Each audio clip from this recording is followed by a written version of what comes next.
Hey guys, this is Kevin from JazTime.com, and today we'll be reviewing the Patek Philippe Nautilus, reference number 5712R. We'll be doing an unboxing of the watch, as you can see in the packaging here.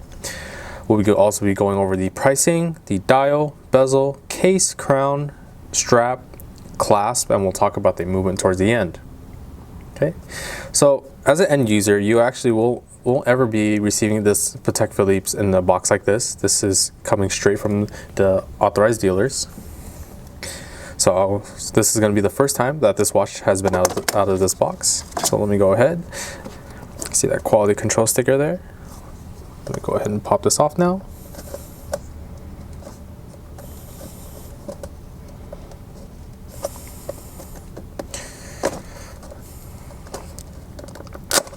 There we are. All right, the second inner box now.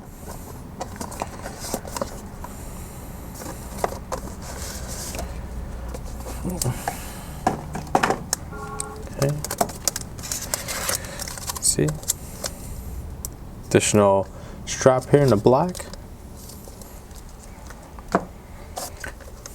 Also vacuum sealed. So, all right, let's get this out of the second packaging now.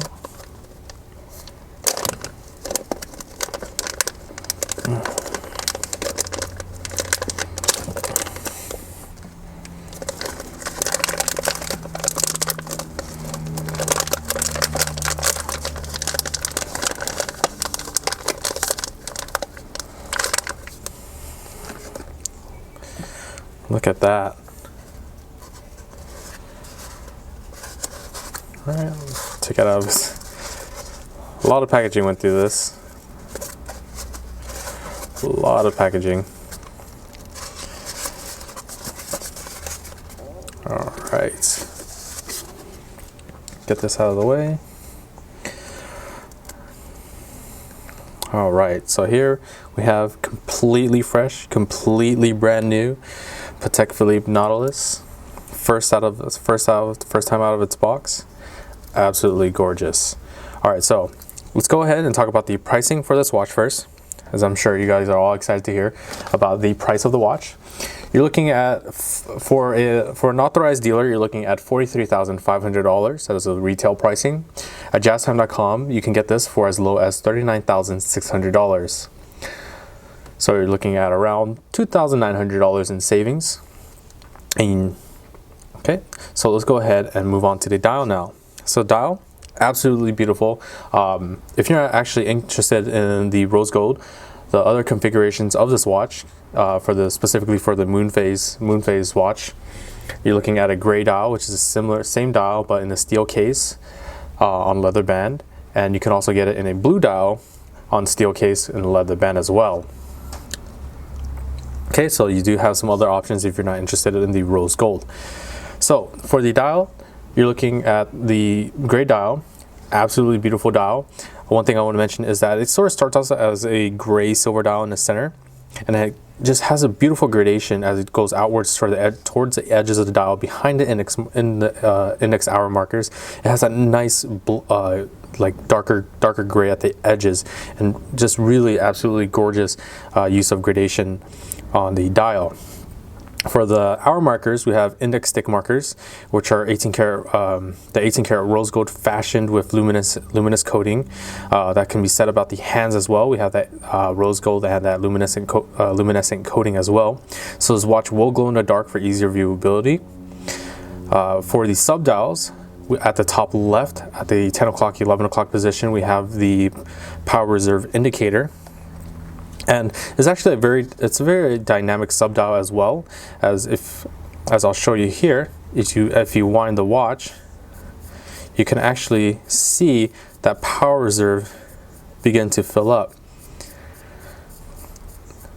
Almost immediately, you can see that adjustment from it. I'll go ahead and move it a little bit more. So pretty cool there. At the bottom left, we have the moon phase indicator, and the moon phase and day date indicator. And it really seems simple at a glance, but it's actually very intricately made, and a lot of detail was put into it. The aperture, which is the hole, was cut in a specific way to help indicate the moon phases, while the disc underneath it, the disc being, you see those gold stars there, there's actually a disc cut from a wafer of sapphire, then those gold stars, and there's actually 2 gold moons painted on that wafer of sapphire. As the lunar cycle begins, one of the golden moons will show up from the left side in a clockwise rotation. What's known as astronomy term is the moon begins to wax from the left, meaning that the shadows will overlap the left side of the moon, and once it reaches the center, that means it's a full moon, and then that gold moon will begin to wane to the right, meaning that the shadows will begin to cover from the right side of the moon. So that's how it shows that moon phase, and once the moon fully completes its rotation, the second moon will begin the next cycle of the moon phase. So pretty cool feature there. The bottom right, we have just a very simple second subdial. Now, one thing I want to mention is that all the subdials are off-centered, which is not really that bad, because the Patek Philippe, they actually put the Patek Philippe logo here at the top right. I'm actually move this out of the way here. So they have the Patek Philippe logo and name at the top right, which really counterbalances and just makes really counterbalances these subdials and doesn't make it look so so busy and off-center. It actually balances it quite nicely and makes its face very beautiful. Okay, so let's go ahead and move on to the bezel now. For the bezel, you're looking at a completely finished by hand bezel and case. The frontal portion of the bezel is a satin finish, as you can see with that brushed rose gold. The edges of it is high polished to give it a nice shine. See? And the overall shape is octagonal shape, as it represents the porthole of a ship. And that's where the actual name for the Nautilus came to be, and that's the original design, is that they designed it to look like the porthole of a ship. So pretty cool overall shape and look. For the case size, you're looking at 40 millimeters in diameter. So that's my index finger to my thumb here. You're looking at 40 millimeters in diameter. And for that 40 millimeters in diameter, that's actually just the size of the case. But from the lug to lug, from this lug to this lug, you're looking at a wearable size of 50 millimeters, while the left side of the case to the right side to the crown, you're looking at a 45 millimeter. So the side profile of it, however, is where it really begins to shine, because as you can see, the side profile, it actually isn't very thick at all. It's about 9 millimeter in thickness, so it's a very thin profiled watch. Will sit on your wrist very nicely, as the overall shape tapers very nicely from the case to the strap. So it sits on the wrist very nicely, hugs it comfortably, and overall is so much of a joy to wear. Moving on to the crown now. The crown just serves simple functions. It is a screw down crown, unscrews counterclockwise. As I've shown you, the power reserve indicator is wound in the first position. The only other position is the hand setting position, in which you can set the hands bidirectionally. Of course, that will stop so the hands are set bidirectionally. And always make sure to screw the crown nice and tight against the case, as that keeps this Nautilus water resistant for up to 60 meters and 196 feet. Okay, so let's go ahead and move on to the strap now. The strap is just a brown alligator leather strap.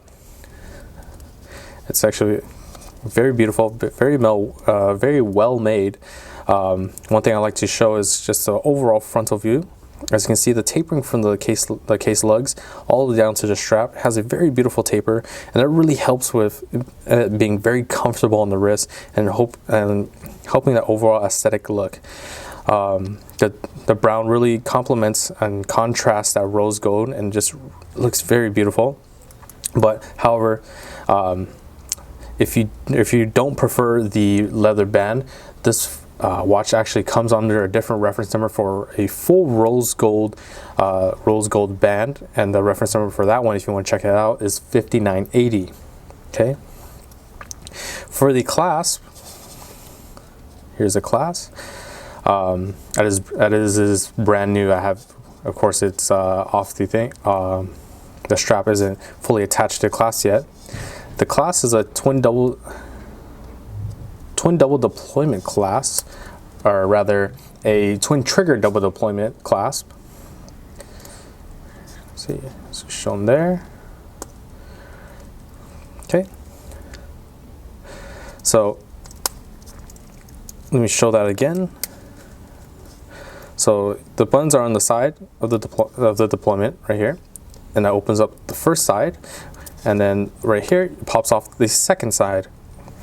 And very beautifully made, taking into consideration of usually the deployment class like this are usually symmetrical in size, so that they both open up to around this, both open up to the same size, but they keep in mind that the sometimes it actually is confusing for some people that the deployment is actually supposed to follow a set, that one side is supposed to go down first and then the other side comes down on top.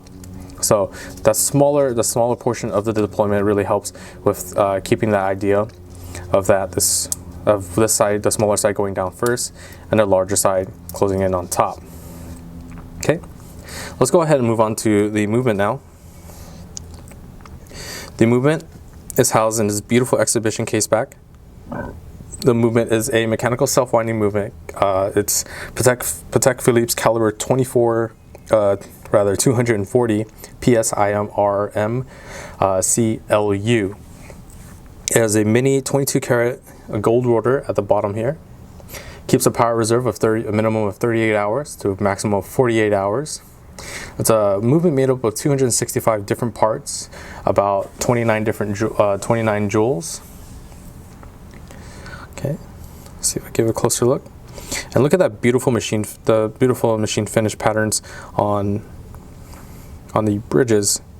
As you can see, that horizontal and then the circular ones at the bottom there. Try to tilt it towards the light, give you a better view of that. Absolutely gorgeous. On the actual case itself, we have small hallmarks in each corner. We have this 750 at the top right here, and I believe the Patek logo on the top left. We also have the Patek logo on the roller itself stamped there, and also on the strap here on the left. Okay, so let me actually go ahead and show you this watch on the wrist now. Fortunately, I can't put this fully on, so let's try my best here. Okay. So that's how the watch looks on the wrist. All right, just absolutely gorgeous watch. Let me show you the side profile now. As you can see, it doesn't sit very high at all on the wrist. Will fit under suit cuffs, dress cuffs very nicely, very easily. Okay, so if you're interested in purchasing this model or any other model for the lowest possible price, check out our website at JazTime.com. With the lowest prices guaranteed, we offer free shipping and a 1-year warranty. And if you liked the video, please like, comment, and subscribe below. We got lots more to show you guys. Thanks for watching. Hope to see you guys soon.